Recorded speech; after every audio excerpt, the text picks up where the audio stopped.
Friday nights on VFM with Cosmic Girl and Sifu. All right, so welcome to another action-packed episode of Strange Encounters. Well, actually, I'm not really sure, Cosmic Girl, if we're actually wearing a Strange Encounters cap today, or are we wearing an Afterlife Discussions cap? Our special guest has had a lot of strange encounters. Right. But he spoke at the Afterlife Discussions meeting last week. How good was that? It was great. Wow, what great information. I made at least 10 pages of notes.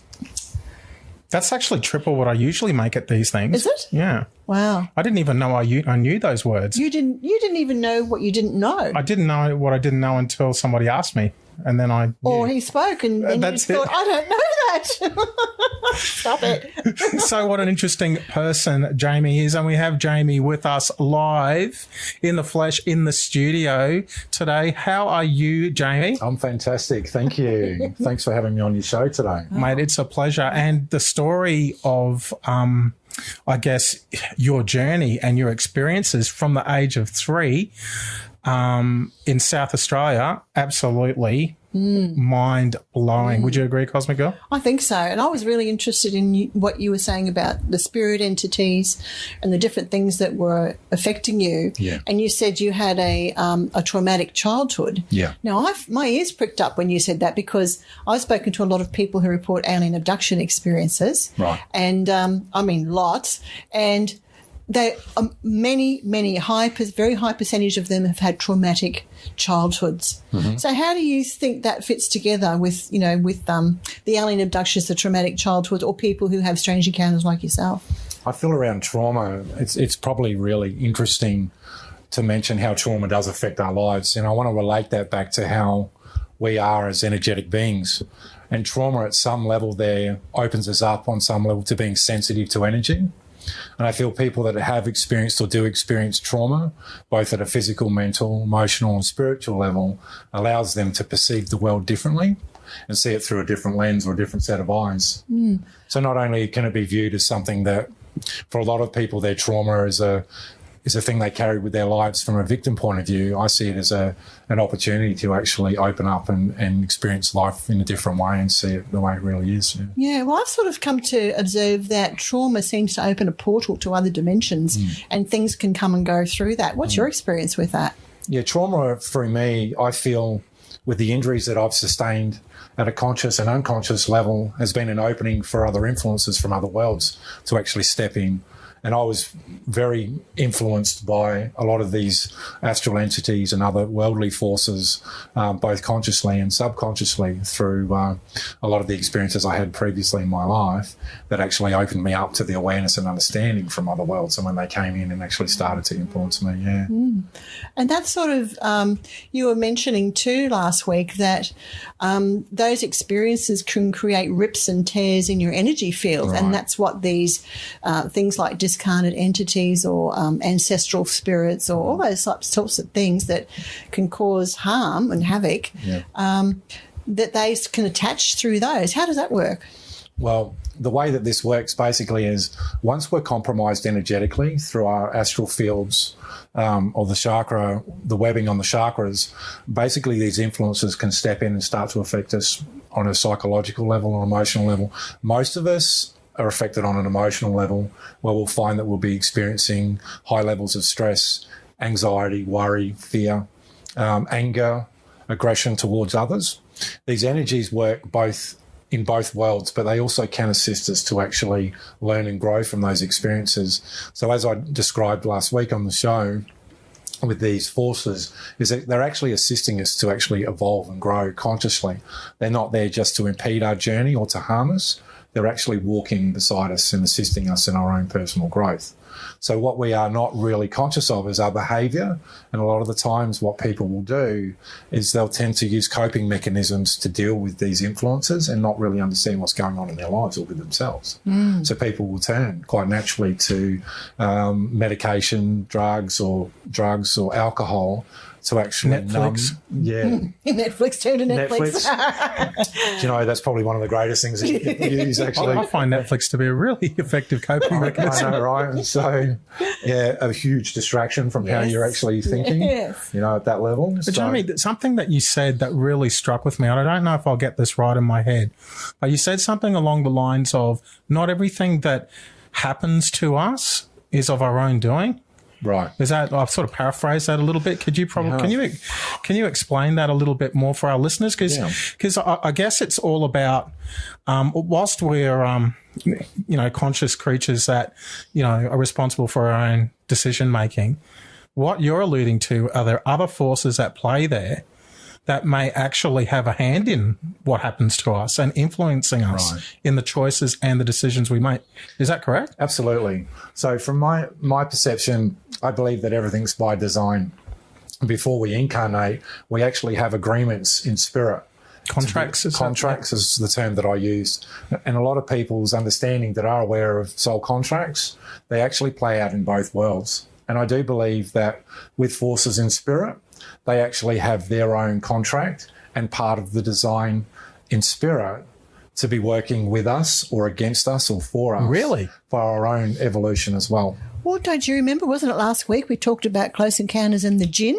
Oh, that's right. The Jinn a couple of weeks ago was the Jinn. Similar to what Jamie's talking and about. And the contracts, yes, of course. Yes, and they can occur in family lines and they can create havoc. They can be beneficial or they can be harmful. And this is exactly what Jamie was referring to when he was talking about ancestral forces as well, when they were profiling some of the forces that may be at play in people's lives. So, can you tell us about some of those ancestral forces? How does that work? Sure. So, in my understanding with the ancestral forces, they actually come in on a karmic line and they come in through the generations that we step down through.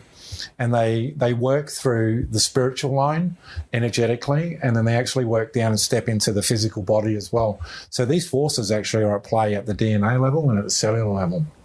So most people would be accustomed, if they're aware, to understanding that these forces are something that are external to the human being, but actually these energies can filter down and be a part and influence from the physical body itself and the vehicle itself.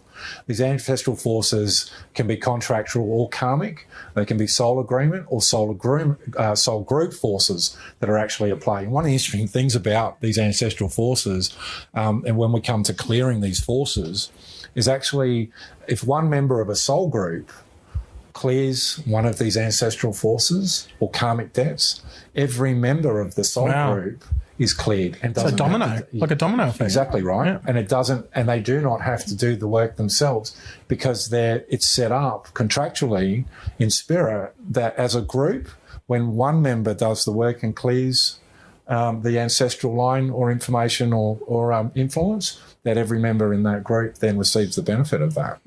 So a bit like in Indigenous practices where they pray to the ancestors for healing, and that healing can flow down that line. Is that what you're saying? Exactly. So it goes both ways. So it's my understanding, Cheryl, as we go in the present moment and we do the clearing work around, let's say the ancestral forces that are causing disruptions in our present life and how they relate to us emotionally or mentally or physically, spiritually, those four premises are really where we find where we are at and where those influences are at play. It's my understanding, though, Cheryl, that they actually go forward 7 generations and back 7 generations where we do the clearing work.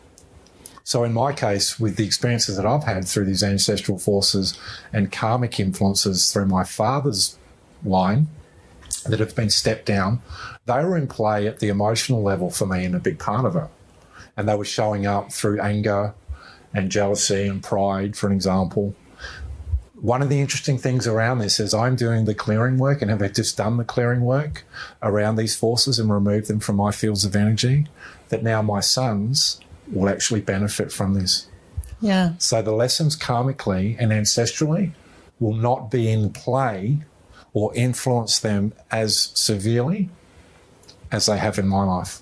Yeah. That's really interesting, Jamie, because some years ago, another lifetime ago, I had a chronic illness for 10 years. And during my journey with that, I was seeing many different healers. And I went to see a very switched on naturopath, homeopath, and many other paths behind them. And she found that, because I had a thyroid problem at that stage, and she found that one of my ancestors, going back quite a few generations, had used heavy drugs, and that had flowed down through the line, and it was now affecting me with a physical illness. Absolutely. So that's the sort of thing you're talking about. We are, right? Yeah, we're absolutely talking about this. So a lot of times we tend to believe that it's our own actions or inactions that can influence the physical vehicle. At the end of the day, this is just a vehicle for the soul, and we need to remember that, right? It's the driver. Right, yeah, and we tend to forget. It's like, driving a car. And I quite liken my vehicle has been into the crash repairers many times. You're a frequent flyer. Smash repairs. Yeah. My insurance in Spirit's crazy high, right? Crazy high premiums. Yeah. So soul groups and family lines different? Yes, absolutely. So when we start looking at soul groups, it's my understanding that I'm sure many of the listeners have heard of the different systems and star beings and ETs, if we like to put them, how we have actually descended from these soul groups. And the soul groups relate back to these star systems. So it's my understanding that we actually have underlay and overtone influences at the soul level and the soul group level. And depending where we've spent a lot of our time learning and developing as a soul is with the system that we actually have derived from. So I'll give you an example of me. So my overlay is Pleiadian and my undertone is Arcturian. So the majority of time before I incarnated here on the earth plane was spent in the Pleiades system developing. And the influences that have come down at the soul level for me and how I'm faceted in this lifetime is derivative of that Pleiadian influence and that learning at the soul. What's yours, Cosmic Girl? I don't What's your know. overtone and your undertone? I don't know. Because I'm lost here. Well, while you're getting lost and sorting yourself out, lost in space. I've got a question for you. Danger, Will Robinson, danger. But I've got a question for Jamie about now. How does this? You've spoken about alien abduction experiences, because I know a lot of our listeners are very interested in the UFO subject, right? Alien abduction experiences and possibly implants, and these grey aliens that are often reported with the alien abduction experiences. How does that connect to spirit entities? Well, it's my understanding with the alien abductions and the spirit entities, they actually have a different agenda set up from spirit. And the relationship they have here on Earth, on the Earth plane, and the role that they're playing out here, and the entities, it's a vibrational experience for each being, and they have an agenda in terms of what their role they're playing out here, both in spirit and in relationship to us on the Earth plane. The alien abduction, in my understanding of that, is purely at the genetic level and how they're influencing us. I'm sure all of your listeners would be quite aware of how we have been modified genetically and switched off at the DNA level. And the strands of DNA, interestingly, when we start to look at the Aboriginals, for example, with the 46 and 2, and how we're coded through those light filaments, the aliens and the consciousness of the DNA and the influence that these beings actually have upon us is related to them karmically. It was explained to me one time how the Greys, for an example, and some of the other darker entities and beings that are at play here on the earth have realised that by interceding and meddling with our genetic makeup, that they've actually suspended or slowed down our ability to evolve from a third-dimensional platform into five-dimensional. And it's very interesting to note around that they can't karmically release or spiritually progress until they have undone what they did when they had interceded and interfered with us.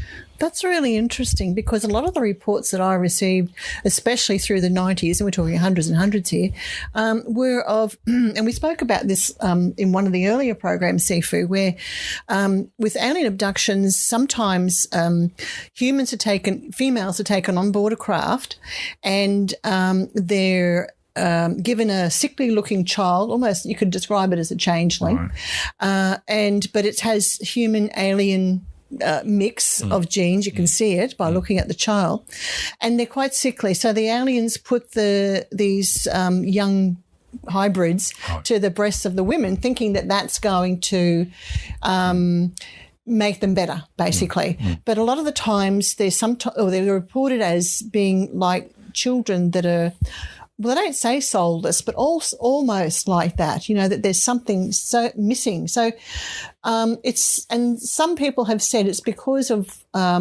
these extraterrestrials, the greys, whatever you want to call them, have done so much damage in their own genetic lines that they can no longer reproduce. So they're using the human DNA to create these hybrids. Yes, and that is highly suggestive that that's actually what's occurring. So not only on the physical level, for these greys and these alien beings, that they can no longer sustain or progress in that physical form. But what I find for doing that, the implications at the soul level, because I do believe that each one of these beings and where they have derived from originally from their point of initiation, is that they're always looking to evolve as well. But through interceding and meddling in our evolutionary and genetic development, they have then put a stop on their development as well. So their interest in us, both on a physical level, is in how they can actually return back to that state of being and move forward in their development. So what they're doing through the DNA is actually trying to recode that back into theirs so they can move forward, sustain their life and actually continue to evolve. So, but they've done that and they've made errors, grave errors. And I do feel that what you see on the planet today with these lower beings they are influencing us, and they do attribute these to the archontic forces, which is really interesting. So what they've found is that they can't sustain in their worlds. And so they've come to our world to actually repopulate and create a new system for their evolution in a lower vibration. And they're using our physical vehicles and our DNA and the coded information in that to actually help them progress and support them. So that's why we're being influenced tremendously on the planet. And you can see how that's all unfolding in 3D, right? Sifu's looking a bit gobsmacked there. Oh, look, I've heard a few different perspectives, I guess, in my day, but I've never had it quite put to me like that. So this is pretty much a first for me. Probably not for you, but just Jamie's take on that whole extraterrestrial soul progression thing is something that I haven't heard of before. Have you heard of that before? Something similar. Similar to it? Yeah. There is some of that in the literature, and I've heard quite a few people talking about that. But I wanted to go back to planet Earth because I wanted to ask you, Jamie, about these Aboriginal spirits. Because I've had some, let's just say, interactions with an Aboriginal spirit here, because it's very Aboriginal around where I live. Right. You were saying how that some of those Aboriginal spirits who'd had trauma, or Aboriginals when they were alive, I guess, they'd had trauma, I'm guessing, when white man came here, you can correct me, and that these spirits have not moved on into the light after they've died, or these beings, and they've become these spirits that hang around and cause people problems. Tell us about that. Yeah. Well, it's been my experience at where I lived in Kowtow in South Australia for quite a number of years, that the Aboriginal spirits there and their relationship to Mother Earth was very sacred. And when white man moved in and actually started establishing and settling the land, that there was no permission given. They actually just took over the land, and quite unfortunately committed a lot of genocide towards the Aboriginal people and cultures. As we all know, that the Aboriginal belief systems and culture and spirit is highly sacred. So when those spirits passed over, they chose to remain as guardians of the land and protectors of the land. What we've found, or what I've found in my experience, is that some of these Aboriginal spirits then became dark influences over the land and over the people that resided there, which then started to meddle and interfere in people's lives and create problems because of the lack of respect and permission that they did not have to actually dwell there from the elders. So what I've found in my experience with where I was living was that these spirits were actually placing curses on the people that were living there, myself included, actually. And we've just gone through a process with a friend of mine and my mother, who actually still live there, in removal of these curses from their own energetic fields that were playing a huge part in influencing them in a very negative way. It was explained to me too, part of reinstituting the energy and the honour for the land was setting up and creating crystal grids, interesting enough, for Mother Earth and her energy, but also to appease the spirits as well, to show that there's been an agreement being made between people living there and the Aboriginal spirits that were still presiding over the land and as protectors, that there was an agreement and an honour and a healing, if you like, that was taking place there. So some of these spirits have chosen to do that in terms of their curses and the influences they've had on the people there. And you would say that you're liking them to be pretty upset and angry with the people that are living there. Yeah. Yeah. I want to go back to your childhood. Yeah. And you mentioned your first experiences with spirit at the age of 3. Yeah. And the other thing that really intrigued me was when you were talking about, like in your maternal line, your mother and your grandmother, if I'm correct. Right. And a certain tool they were playing with? Yeah. Oh, the certain tool. It's interesting. So I'm sure many of the listeners out there have... because this has been really topical, hasn't it, Cosmic Girl? Well, as I was just being over informed, the right? last couple of weeks. Oh, my goodness. Yeah, Yes. so as I've been informed that many of the listeners out there have been quite intrigued about the use of the Ouija. Yeah. Was this in Woomera at the time? This was in Woomera at the time. Yeah. And right Which is a spooky place. Oh, yeah. As it is. As it is, right. And interesting enough, through the 70s, the psychic phenomena in that town at the 70s was phenomenal. And this was a town that housed about 7,000 people in a 6K radius at its peak. And people went to work and they'd come home, and the lifestyle there was work and drink and party and play with spirit. And so there was a lot of people interested in the occult life and using the Ouija. And you heard of that before? No, I haven't heard of that. No. So the paranormal activity there was quite high. So, and that's where some of the Aboriginal influences, I believe too, that had probably influenced my mother, had stepped in and influenced my mother, had originated there through her experiences with the Ouija and my grandmother's experiences. But personally for me at 3, I feel that those energies and those entities were certainly invited to step closer to me at the age of 3 through the work and the experiences that my grandmother and my mother were doing with the Ouija and other occult practices as well. And they certainly stepped in and were having a good look at me and starting to have an influence on my life from that age as well. Yeah. Would you say that you've always had that ability to see and hear spirit? I believe I have from a young age, yeah. I find it really interesting that you can remember. I can't remember anything. Can you? I can remember when I was 2 and I was living on a cattle station. What about you, Bazza? Can you remember that far back, mate? I can remember getting my nappy changed on the dining room table, and my cousin and my uncle and his wife came in to see the new baby. So I might have been only a week or so old. I can remember that. Mate, I don't. I find it hard to believe that you ever really needed to have anyone else change your nappy. I reckon you would have been good to go from the get-go. Well, I was born. How did you get it?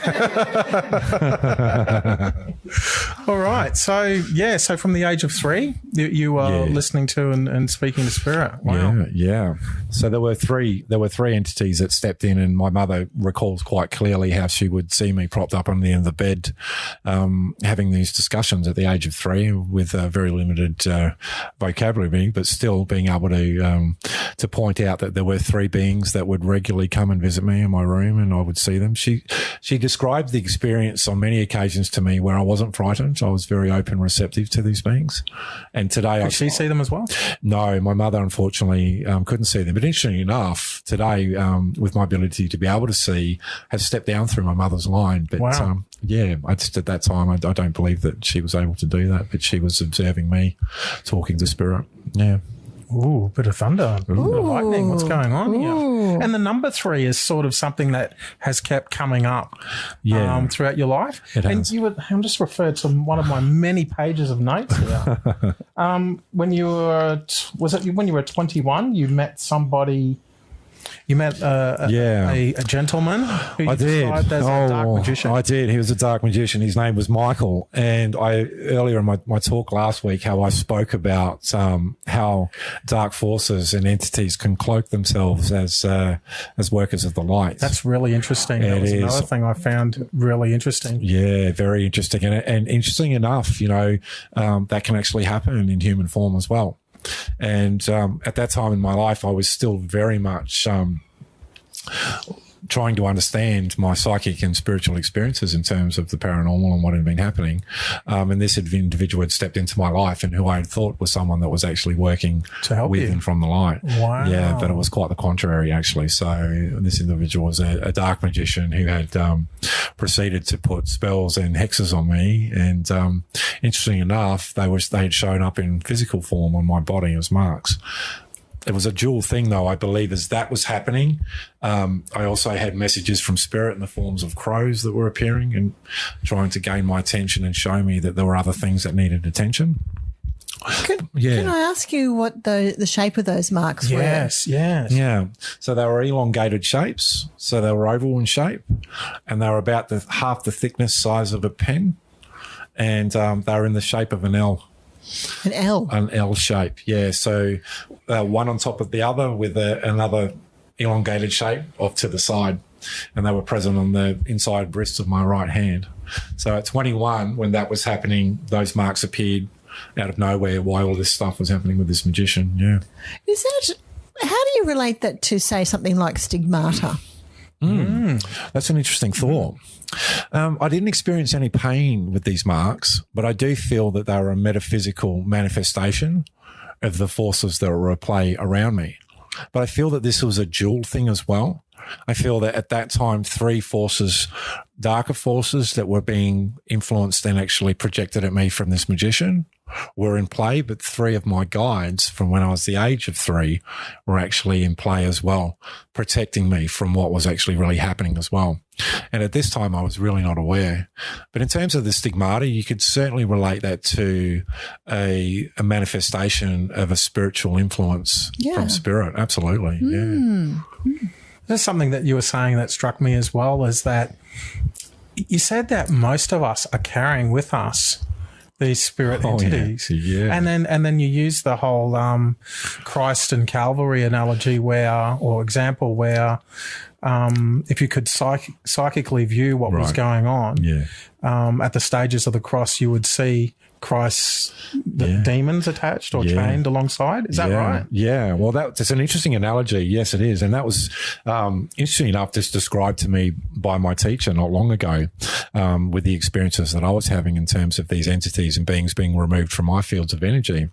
And she said that they're a necessary function of our spiritual evolution and the development of our consciousness, that they play a very significant role in helping us develop. And if they weren't there in that analogy in terms of Christ, these spirits that are chained beside us and these dark forces that are at play, I do feel they have a contractual agreement in spirit and with us, and that's by design before we come in, at the level and influence that they are agreed upon to actually play out in our life. So at the same time, it can be viewed upon as something that can be quite devastating and traumatic for the human being while it's occurring, if you would look at it at the level of possession, for an example, and the havoc that these spirits can actually play in somebody's life. But if we step back from that or step out from that, we can actually start to understand that it's another perspective. So it's like a catalyst. It's like a catalyst for change, exactly. Like some sort of chemical reaction sort of thing. You need a catalyst. But you could look at it as soul alchemy or a soul reaction. Soul alchemy. Well, I have heard people say things like, and I've always been on the fence with this, that you have to have dark to have the light, the yin and the yang and all this sort of stuff. Right. And I've always been sort of, do you really have to have the dark to have the light? Can't we just have light? What? I mean, even our own evolution, don't we get to a certain point where we can just have light? I mean, I'm looking forward to that. I know, right? Like, have we arrived yet? Do you know what I mean? Like, we're all sort of progressing to this point where we think we've made it. And I think it's cyclic, really. As the light emerges, the dark diminishes.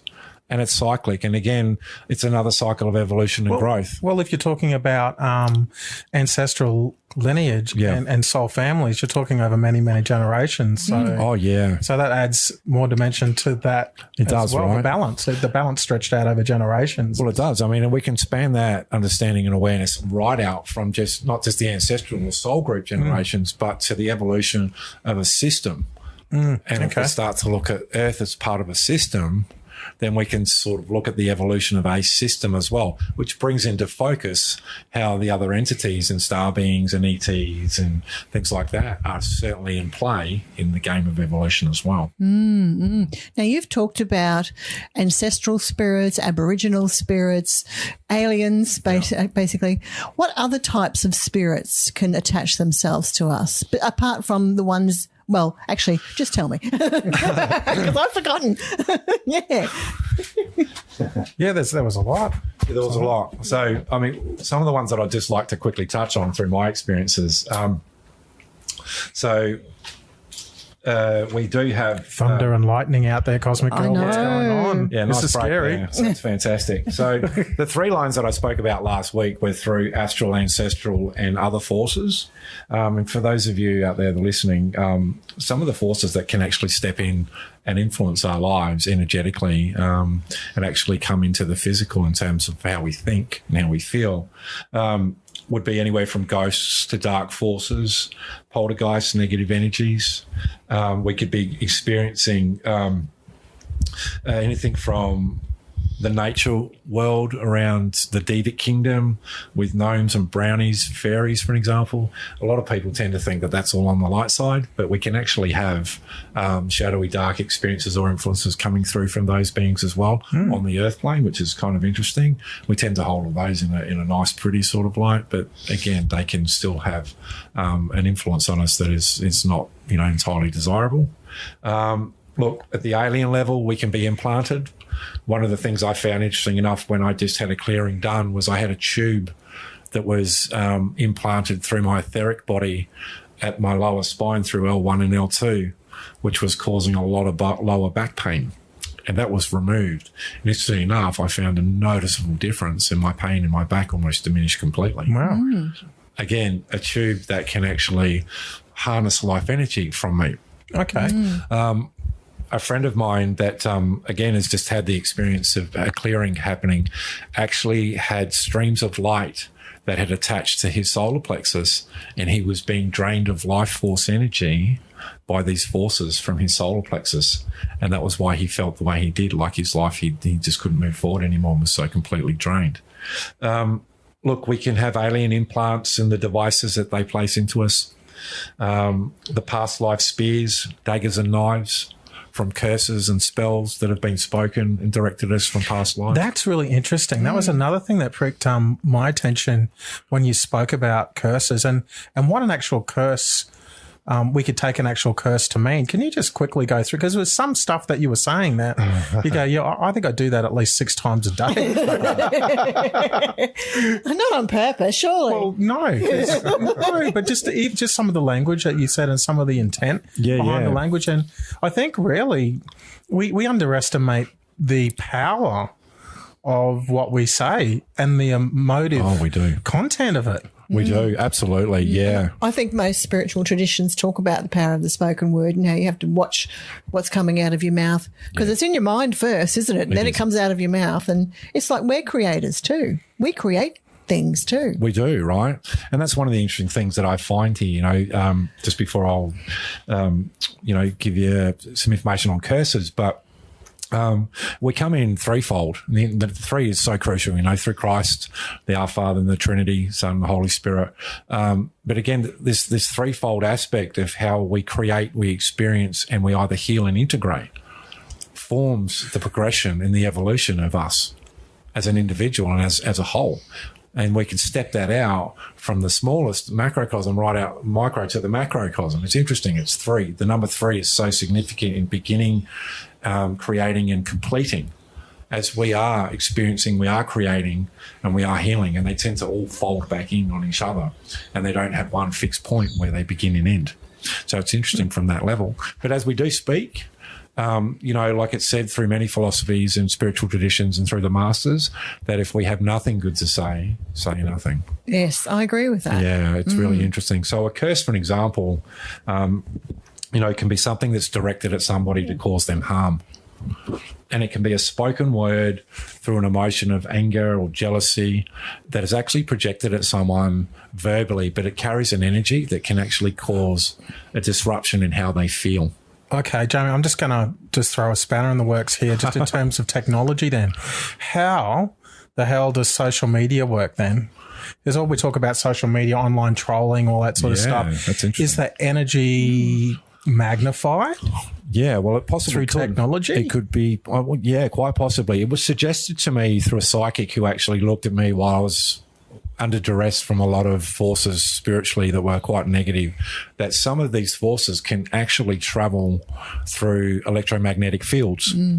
Which are generated by high power lines. So you're just sort of in my head, because that was the next thing. I've actually got it right here. I know, right? High voltage power lines, underlined. Talk to you about. That must be my psychic, right? I think you just could see what I was writing. I kind of saw they had a peek over the look, I found that very interesting. And as an electrician, I learned to manipulate energy in the physical world first, and then spirit, and obviously the design for my life had that precursor into moving me into working with energy and spirit and in a different way. So that it's my understanding that they do have the ability to actually travel along the electromagnetic fields of through electricity and power lines, through social media, phones, anything that conducts can carry information and have an influence from both, not just from a conscious point of view, but also from a static point of view as well. Yeah, it wouldn't be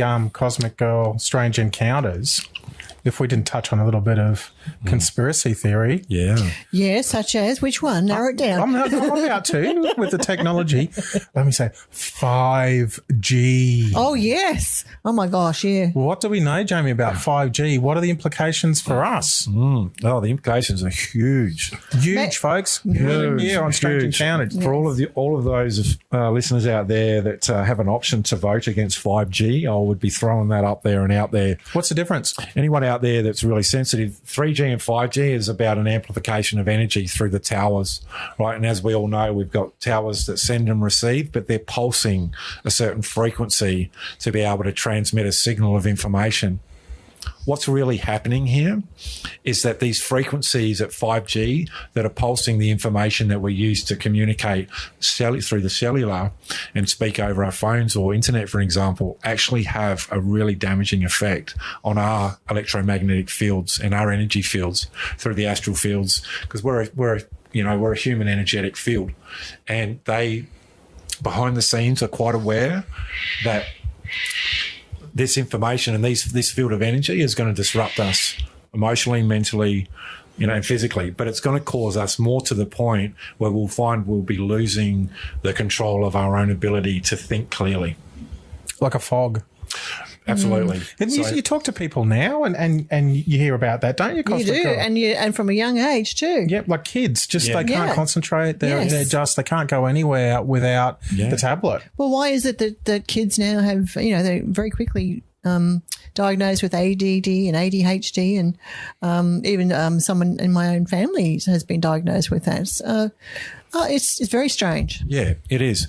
I would liken that to a couple of things, really, with the ADHD, and we could even sort of step that back to how we've been genetically modified and influenced from some of the alien races. Yes. I do feel that has a very close link in there as well, but I do feel that's around some of the foods and the toxins that we put in that relate to that as well. But if we're looking at it from that perspective with the agenda for the dark forces and spirit and the beings that actually have a role on the planet, to not allow us to evolve and grow consciously. They are communicating and emitting frequencies of energy through our communication technology. And 5G is the next step into being able to control and influence us at that conscious level. They do not want us to evolve consciously. They want to keep us at a level of being asleep and So when you say they, Jamie, are you talking in terms of our ET Yeah, well, brothers? Or are we talking in terms of maybe we have people? light and dark forces, as we've spoken about. You know, we live in a dualistic world. Part of vibrating in three-dimensional level is that we're polarized. Okay, so we have to have one without the other. We need a point of reference, really. So, and the yin yang's a good example of that.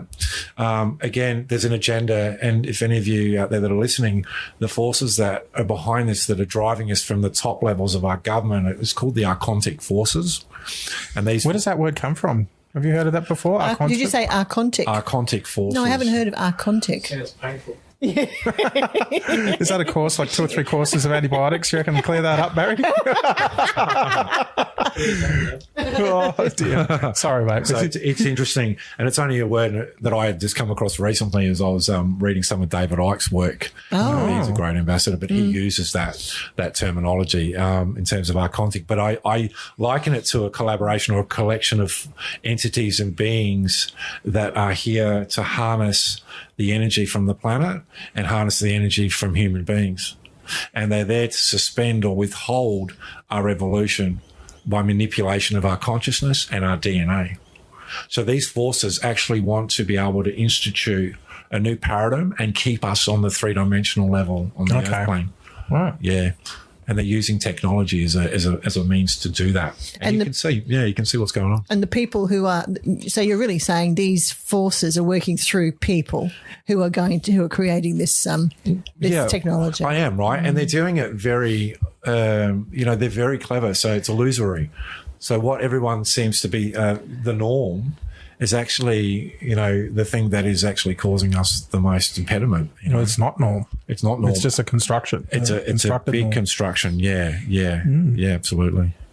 Okay, like I've got so much here, and I know we've only got. I'm going to have you back, Jamie. Absolutely, I'd love to come back. Absolutely. I have to get you back onto radio, Absolutely. and there's so much I'd like to just get into that head of yours. Absolutely. But there's stuff here that just, I guess, that we're talking about. Again, that quote of yours, which I actually found, not everything you feel is yours. And you were saying, and when you addressed our group, it was like you guys would know someone in your life right now that has these extreme emotional reactions. And you think, hang on a second, how does that work? It's so not them, but then it is them and it's happening. And then even when you talk to them about it, they say, I don't know what came over me. This is not usually me. And it's like it's almost implanted, into their psychology or into their behavior. Look, can you expand on that a little bit more? Yeah, sure. I'd love to. Look, I'll give you a brief example of sort of what's happened with someone that was close to me.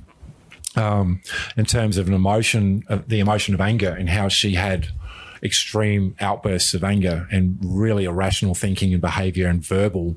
Do they see it when it happens? Yeah, well, this person actually had kept it to herself as she was driving in a car. She found the perfect opportunity to let all this emotion out in this quite unusual level of verbal anger and expression, and which was really out of the norm for this person, which was highly alarming for me.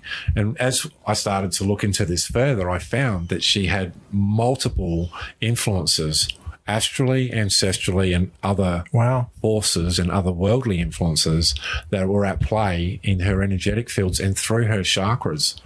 She had been compromised energetically through addiction with alcohol and drugs, eating disorders, which had allowed these forces to actually come in and cause these disruptions and problems. Yeah. So when you talk about things like demonic possession, stuff that we've grown up with in Hollywood lore, this sounds a lot more complex than just that. There's so many different ways that spirit or different types of spirit for a start that can attach, and they can all be working. Are they working in sync? This is the thing. Are they working in sync? That's a great question. There's so many different entities that you've described. I mean, does the coach, get in the change room with them and draw up a game plan and go, all right, I want the poltergeist to do this. I know, right? I want the ancestral guys, but you got the history here. You've got to do, you know what I mean? Yeah. I'll kind of liken it to being in the change rooms, right? That's they got the game plan happening. Half time, we're losing here. I know, right? Yeah, we've got to kick a few goals together.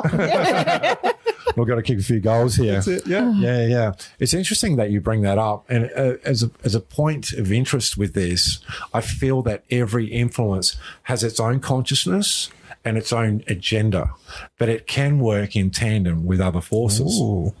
So they're ganging up on us, mate. Well, quite possibly. But I feel it's a vibrational thing. So what we need to understand is that if the vibrational match doesn't sync, the force can't influence. Yeah. It's like that. A bit like fishing. If you don't have the right bait, you won't get the fish. Yeah. And interesting enough, we tend to think about things in life as like the old saying is opposites attract, you know what I mean? Like, but in this case, it's like attracts. So if you were to think about two magnets, the plus, they click together. It's a vibrational match. So the way that I understand it in spirit, if you lower your vibration enough through the negative emotions, the thoughts that we've spoken about with curses, the psychic protection, or the psychic attacks, you're lowering your vibration enough to that frequency of where these beings or influences on those lines could step in at that vibrational level, they're in. And that could happen like through trauma, loss, grief, that sort of thing as well. Some of the biggest influences that we can find are through trauma and grief that actually cause rips and tears and holes in our auric field, in our etheric body, and in the webbing, the protective webbing on our chakras, which most people aren't really aware of, and the function of that is so crucial. And when when we have experiences and parts of our soul fragment, which the shamans talk about, then having to do a soul retrieval to bring those missing parts back and reconglomerate, I guess. Reintegrate those soul fragments. That's right. So you do soul recovery. And that's actually what does happen. You know, if we are overrun by these forces enough, we do fragment at that level, and then we're lost. That part of our soul is lost. So we need to then come in through the incarnation process, through setting it up by design, and through at the DNA level to be able to then go through a process of learning and recovering that through our experiences. So it's interesting, Yeah, and I think that might be why people who report close encounters who then live with this shattered reality have so many paranormal experiences happening around them at the same time. That comes into their life, or if it's already there, it gets magnified. Right. You know, so it's not just about someone has a UFO experience or a close encounter or an alien abduction, but they can also have, highly likely they'll have a near-death experience as well, or they'll have poltergeist activity, they'll see ghosts, have hauntings, all sorts of unusual things that can happen to them. Right. Other strange paranormal experiences. And maybe that, it seems to me anyway, the alien abduction experience or a negative alien experience seems to be a trigger for those other things to enter through the trauma lines. I would certainly liken that too. The experiences through the alien abduction and the influences they have purely for me hasn't been an experiential thing so much. It's a theoretical learning that I have come to an understanding. I have touched on that through soul groups and through the influences that I've had from different star systems. But again, a personal experience of actually having those influences happen in my life, I haven't had the experience of that. Yeah. Wow. I've just got so many questions here to ask you, Joe, but I've got to really settle. I guess it's a show. It's a finite show. I know. I've got to get you back. There's just so much stuff here that I really want to get into. Just even like different types of karmic penalty. Like I could do a whole show on that. Yeah. I mean, that was amazing. But I guess for our listeners here, and they might identify with what you're saying, it might be actually happening to them or to a loved one or someone that they've tried to connect with. Right. And it's impacting on relationships. How can they fix this? How can they recover? How can they get rid of or get these entities and get rid of these attachments? That's a great question. And for most of us, we really are not aware of what we need to do. What I can tell the listeners here in my example is that I am very fortunate to have someone who's learned under a master that has learned these techniques in terms of working with higher beings and realms with the angelic kingdom and spirit beings that are there to assist us in the removal and recovery, integration and healing that these beings, actually the lower beings and entities that have there. And part of the role that they play is teaching us how to heal and how to treat other people. So in the instance with me, I've gone through a process with my teacher in terms of using the angelic kingdom and a very specific sequence of invocations and commands to remove these beings from my fields of energy. And upon agreement with these forces, they were actually able to be removed and returned to the light. They were ready to go, and they were instructed and commanded. And is the effect on the subject immediate? Do you feel an immediate benefit? Absolutely. Yeah, emotionally and mentally for me, after I'd had the clearings done, I felt an immediate shift of energy. I felt lighter, more focused, the clarity. I almost felt like my energy, part of my energy, and at that deepest level of me had been recovered and returned to me. Wow. Yeah. Yeah, it was amazing. It was a really powerful experience. No longer do I have the emotional disruptions that I was having before from these forces, from just out of nowhere. I would be fine, and then all of a sudden I would have this energy that would step in and just create such an imbalance and discomfort in the way I was feeling, yeah. So I guess just to wind up, but I just want to know, how would you describe yourself now? Oh, how do you just on your journey? How would you describe yourself now?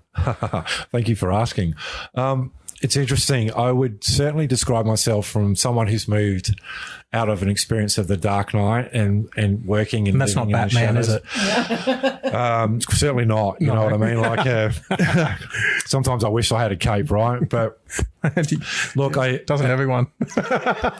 I would liken myself to someone who's working for the light, an ambassador of spirit, and someone who serves spirit. I would certainly liken myself to an adept and a student of metaphysics, and someone who's really interested in helping people open up to who they really are and what is happening here around them and on the planet as well. So, in sum it up, mate, shortly, someone that shows the way. Right. Yeah, awesome. I like for people to gaze upon and are you feeling anything from the team at Strange Encounters at the moment? I'm sitting here just buzzing with you guys. The energy's been amazing. You hear that, folks? We make people buzz. Yeah. Oh, it's a phone. Sorry. I got struck by lightning too. Yeah. That happened to you 3 times, didn't it, Bassa? Against all odds. No, that's amazing. That's fantastic. And look, listeners, if you want to get in contact with Jamie or his master at any stage, if you feel that there's definitely some stuff here that you relate to and stuff that you can use in your life to perhaps put the pieces back together. Yeah. And get some answers to some pretty, I guess what's the term I'm trying to use, these questions. I have no clue what's going on in your mind. Neither do I. Maybe I need a bit of parts integration. I think you might. Something missing. Yeah. You were going to ask. There's something missing from Sifu's mind, Jamie. How long have you got, Sifu? Yeah. Well, we can certainly take a psychic look at that for you. Yeah. Oh, you haven't got my permission. So. It's by invitation only. Oh, that's right. Thank you very much for your time, sir. It's been an absolute pleasure. We're definitely going to get you back on our show. And I think the Afterlife Discussions people. Yep, absolutely. At the Body Light Centre, we'll be more than happy to have you back. They were chomping at the bit here. Right. I know. They were great. People loved everything that you were talking about because it's so relevant, and it gave them a different perspective of how they see the world, how they see their lives, and how they see the interactions with what goes on around them. Yeah, absolutely. And I think at the end of the day, when we start to understand and perceive the world through the eyes of energy and how energy can be focused and directed consciously, and that crosses from both the physical world into the spiritual world, we really do start to have a look through a different set of lenses and being able to see how things are really working in our lives and what's happening to us. So it just gives us more power. Yeah, absolutely. So workshops on the cards? Yeah, for workshops. Salisbury Spiritual Church in June. Right. Whereabouts in Salisbury is that? 183B, I believe, Lillian Avenue, in Salisbury. It's a great a real eclectic bunch there. Yeah, there is. There's quite a mix of individuals there that bring their own unique gifts and talents to the circle. Do you think it'd be a Sifu friendly environment if I decide to pop down there one afternoon? Absolutely, be absolutely friendly. Yeah, can you meditate, Sifu? Underwater, mate. Right. Yeah. Oh, jeez. So I'll bring a really big fish bowl. Shove your head in it. I was going to say snorkel, but we're good. know. Thank you very much for your time. It's been an absolute No pleasure. problem. Thank you so much. Friday nights on Bay FM with Cosmic Girl and Sifu.